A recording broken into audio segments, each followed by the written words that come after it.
7:18, vamos a conversar con el ministro de Economía y Finanzas, Mauricio Pozo. Economista, gracias por acompañarnos, buen día. Usted hace algunos días anunció que hasta el 24 de mayo el tema de los gobiernos autónomos descentralizados va a quedar finiquitado, es decir, esas deudas acumuladas. Parecía que hubo un acuerdo, que ellos estaban de acuerdo y creían en su palabra, pero hoy marchan, protestan, ¿no?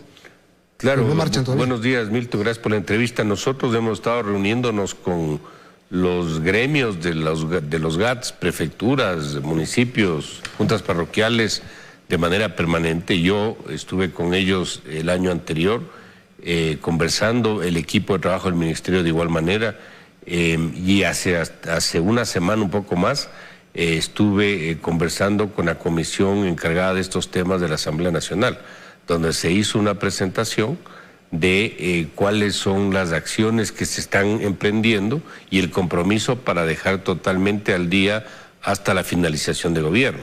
Fíjese algo, el año 2020 terminó con un atraso de 203 millones de dólares, por cierto, menor que lo que cerró el año 2019, a pesar de haber sido un año más difícil. Esos 213 se pagaron en enero, y en enero que se canceló diciembre, es decir, al año pasado totalmente al día.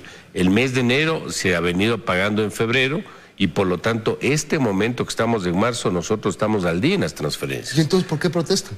Lo que pasa, Milton, es que hay una ley, que es la Ley de Equidad Territorial, que asigna recursos a los gobiernos seccionales de acuerdo a unos parámetros y una fórmula.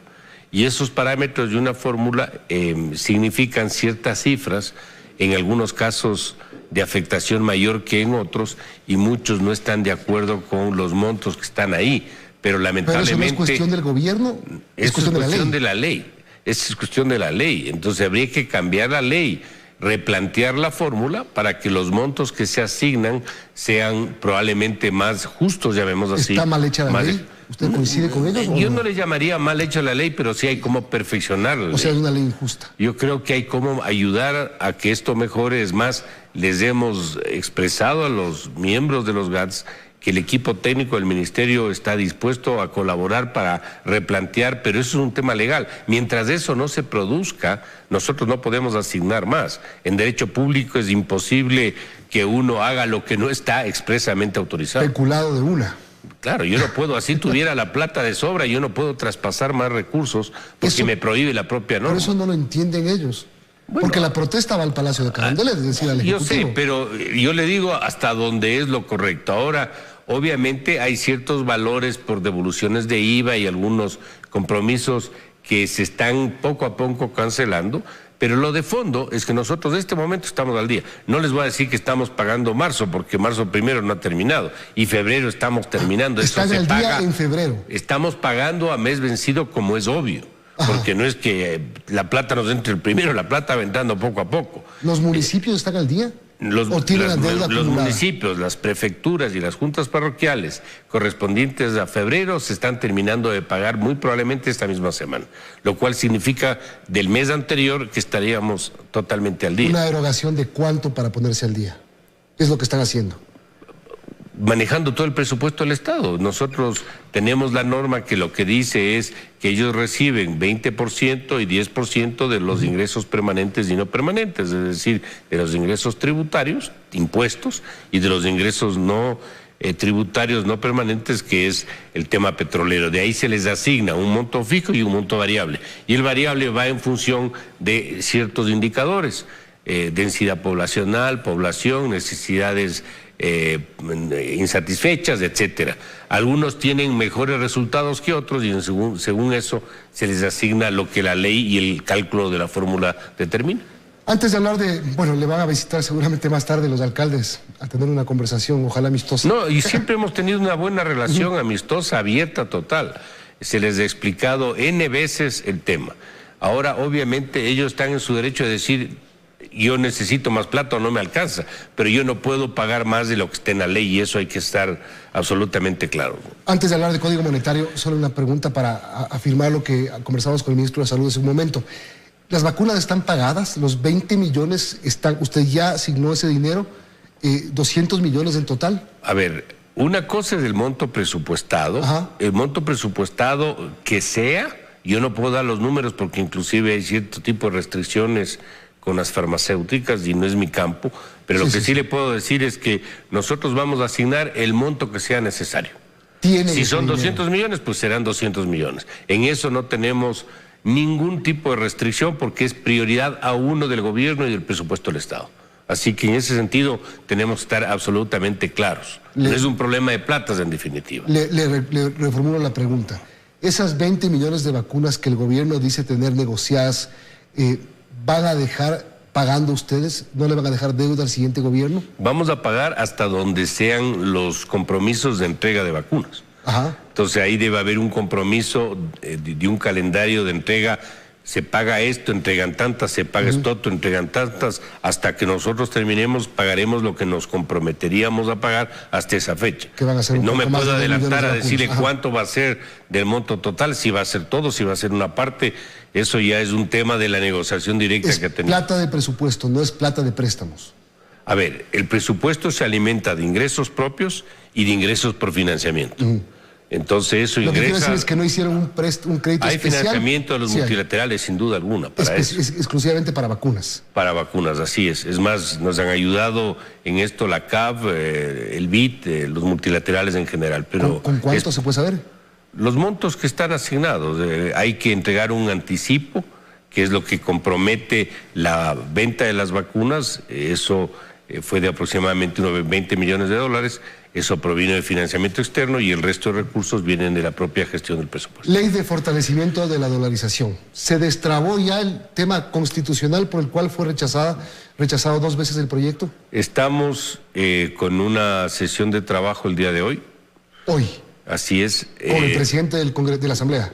Con los señores miembros del CAL, ¿Ya? el presidente de la Asamblea y los equipos de la parte del Ejecutivo, es decir, del Ministerio de Economía, del Banco Central, de la Junta de Regulación, Superintendencia de Bancos, Superintendencia de Economía Popular y Solidaria. Todo ese equipo va a reunirse esta mañana para conversar sobre el tema legal, en este caso, de lo que ellos argumentan de la inconstitucionalidad. Nosotros en eso estamos absolutamente seguros que no hay ningún tipo de argumentación que dé pie a eso. Y tenemos que darle una salida para que eso destrabe el proceso, se entregue la ley y ahí entremos a definir algunos aspectos técnicos donde haya espacio de moverse sin alterar el fondo de la norma. No es la primera reunión que tienen. ¿Cómo va el camino hacia presentar nuevamente el proyecto? Hay una buena disposición de ambas partes.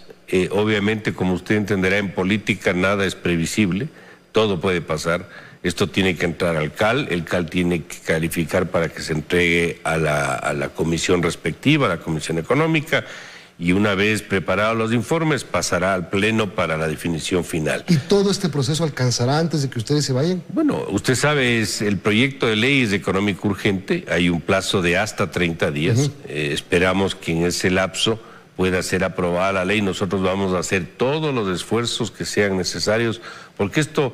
Tenemos que entender, Milton, esto no es una ley que tiene que verse como una propuesta de gobierno, es una propuesta para el país. El Ecuador necesita esta ley. Sí, pero un sector no quiere esta ley. Ayer le escuchaba yo al candidato vicepresidencial, Carlos Rabascal, decir que esta ley, en lugar de fortalecer la dolarización, la debilita. Y que incluso, les dijo a los asambleístas, ustedes en noviembre del 2019 ya negaron la reforma al Código Monetario. ¿Qué les haría cambiar de parecer hoy para que la aprueben? Aquí tenemos que entender lo siguiente. La dolarización se sustenta en dólares. Los dólares vienen de afuera. Hay 3 patas que sostienen la dolarización. Los dólares que están en los bolsillos de las personas o en las casas, que se cuidan por sí solos. Los dólares que están en el sistema financiero, bancos, cooperativas, y los dólares que están en el Banco Central. Si los dólares del sistema financiero son cuidados por la normativa, por las superintendencias, etcétera, nosotros necesitamos tener un mecanismo que nos permita cuidar los dólares que están en el Banco Central para que no se repita lo que ya hicieron. Tomarse esa plata, cambiar dólares, billetes verdes por papelitos, papeles que no se pueden hacer efectivo, y generarle un descalce entre los activos del Banco Central, que son las reservas, y las obligaciones o los pasivos de unos 6.500 millones de dólares, lo que significó un debilitamiento del Banco Central y un descalce de respaldo a los depósitos que ahí están, que es la plata de la gente, es plata de los que tienen recursos depositados en el sistema financiero, bancos cooperativas, en la seguridad social, es plata de los gobiernos seccionales, es decir, esa es la plata que nosotros queremos cuidar. Entonces, es inaudito argumentar que eso debilita la dolarización cuando lo que estamos haciendo es protegiendo esa plata. En el gobierno anterior lo que hicieron fue utilizar esos recursos y convertirlos en dinero sin respaldo. Se entregaron cerca de 8.000 millones de dólares, se prestaron al presupuesto del Estado, por cierto, parte de eso terminó hasta en actos de corrupción, parte se dio a la banca pública y esa liquidez hay que ir recuperando, que es lo que pretende la ley a través del proyecto que estamos enviando. Entonces, ese es el espíritu de la norma, fortalecer la dolarización. No hay argumento alguno, ni técnico ni de otra naturaleza, que pueda decir que esto debilita la dolarización. ¿Y usted cree que ese razonamiento que usted acaba de hacer lo entenderán los actuales asambleístas, los que a lo mejor van a tener que votar por esta ley? Milton, el 95%... Porque se puede decir que este es un proyecto de ley bajo acecho. El 95% de los ecuatorianos respalda la dolarización.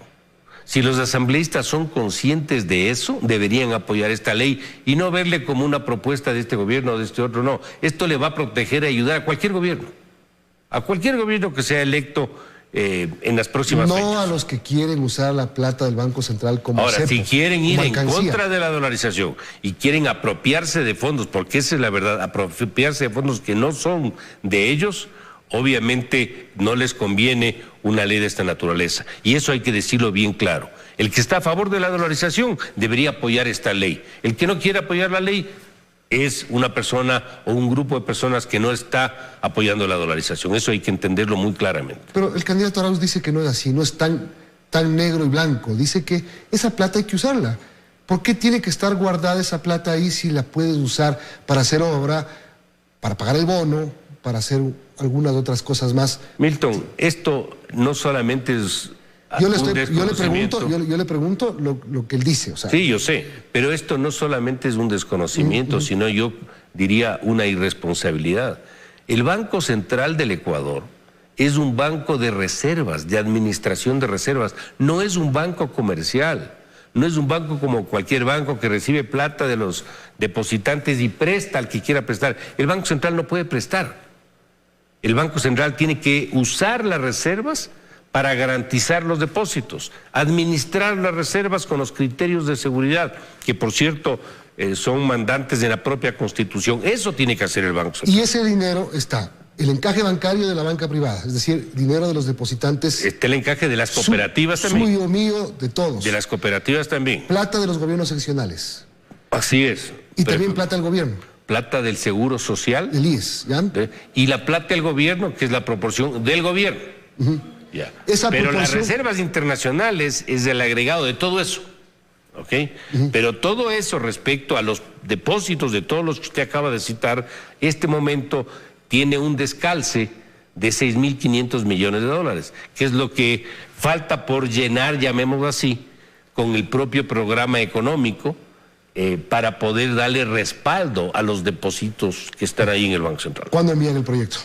Después de tratar de destrabarlo. Tiene que ser en estos días, en función de cómo avance este proceso de conversación con la Asamblea, estaremos enviando próximamente el proyecto. Ministro, muchas gracias. Gracias, Milton.